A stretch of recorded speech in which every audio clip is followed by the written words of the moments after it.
This is video M2B on the Balanced Scorecard. The Balanced Scorecard is far from new. Managers noticed that using only the bottom line profit as a measure of success was creating problems, and that a focus on some non-financial measures made sense. The developers of the Balanced Scorecard noticed that there were 4 areas of focus that were consistently being attended to by most successful companies. There was not a wholesale abandonment of financial measures, but rather 3 additional areas of focus that were behind the success of the companies. Number 1, customer focus. Number 2, internal processes. And of course, the third one was learning and growth. For example, if a company is attempting to control the cost of processing accounts payable, one step they could take is to set quotas for entering invoices. So they measure the existing accounts payable clerks and determine who's the fastest one. They find out that individual can do 200 invoices a day. And so quota and incentives are set. Everyone who enters 200 invoices a day gets a bonus. However, this incentive only considers the cost of the employee's time. And thus, employees start focusing on only entering the invoices as fast as possible and start making a larger number of errors. Thus, some other measure of quality must also be put into place to ensure that one incentive does not harm the overall internal process. In another example, let's say that an ad agency is paid by clients to develop television ads, and the agency uses teams of employees to design, script, film, edit, and produce these television ads. Like many ad agencies, employees are salaried, but generally work some amount of overtime, and that's considered more or less the nature of the job. So Manager A and Manager B are both measured on profitability alone. Manager A works her employees an average of 45 hours a week. Meanwhile, Manager B realizes that the cost of the employees is, for the most part, fixed, and that if he can get his employees to work 50 hours a week, his jobs will be more profitable. But come to think of it, why would Manager B stop there? Why not go for 55 or 60 plus hours a week, since the additional time doesn't cost any more, but he will be able to generate ads faster than Manager A, and more likely to secure that next promotion. This strategy would work fine for a while, but eventually either Manager A will have to match Manager B's style, or maybe all of Manager B's employees ask to be reassigned to Manager A. Or maybe they just quit.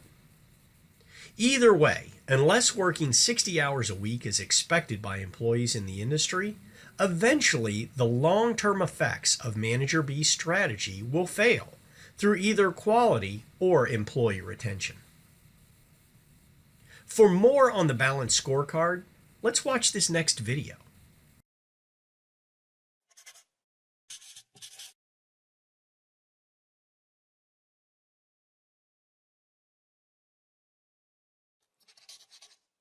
The Balanced Scorecard is a strategic performance management tool developed by Dr. Robert Kaplan and Dr. David Norton, who introduced the methodology in 1992 through an article published by the Harvard Business Review.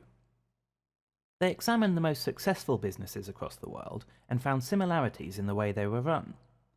Each of the top-performing businesses had a very clear vision and strategy that was managed across the key areas of finance, customer, internal processes, and knowledge and growth. Kaplan and Norton formalized this structure as the Balanced Scorecard, creating perspectives based on these key areas, thus providing the balance between financial and non-financial measures. The financial perspective looks at top-level financial objectives and measures to answer the question, how do we look to our shareholders? The customer perspective focuses on customer satisfaction, answering the question, how do our customers see us? The internal processes perspective determines how well the business is running and whether we provide what our customers actually want. In other words, what should we be best at? The learning and growth perspective looks at people, their skills, training, leadership, and knowledge, answering the question, how can we improve and create value? The perspectives map out the company vision and strategy. This in turn can lead to the creation of a formal strategy map. That is, the company strategy stated in simple terms in an easy to understand form based on the 4 Balanced Scorecard perspectives. Within each perspective comes the identification of a small number of strategic objectives, setting targets for the objectives, and then measuring against the targets on a regular basis to determine success or failure. Measurement is undertaken through performance measures. A performance measure should be one of a small number of measures designed to be understood easily and acted upon quickly. Much in the same way as a doctor or nurse will monitor pulse rate and temperature to determine the overall health of a person, with performance measures we are attempting to do the same for an organisation.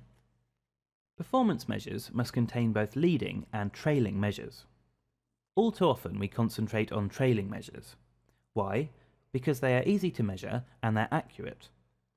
If I want to lose weight, I get on the scales. This gives me proof positive if I have succeeded or not. It does not give me any help to succeed. If I plan to go for a series of runs and decide how much I'm going to eat, then I have put in place 2 leading measures that will help me succeed.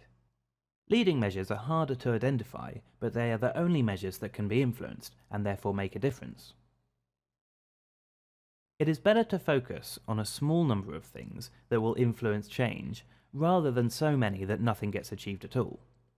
It has been said, if your strategy has 3 objectives, you will succeed in all 3. If it has 4 to 10 objectives, you will succeed in 1 to 2. If it contains more than 10 objectives, you will succeed in none. A simple case of the law of diminishing returns. The Balanced Scorecard has become an extremely powerful tool to ensure alignment through strategy maps, improve communication through a common language, and ultimately lead to a better performing organisation that is in tune with its business strategy.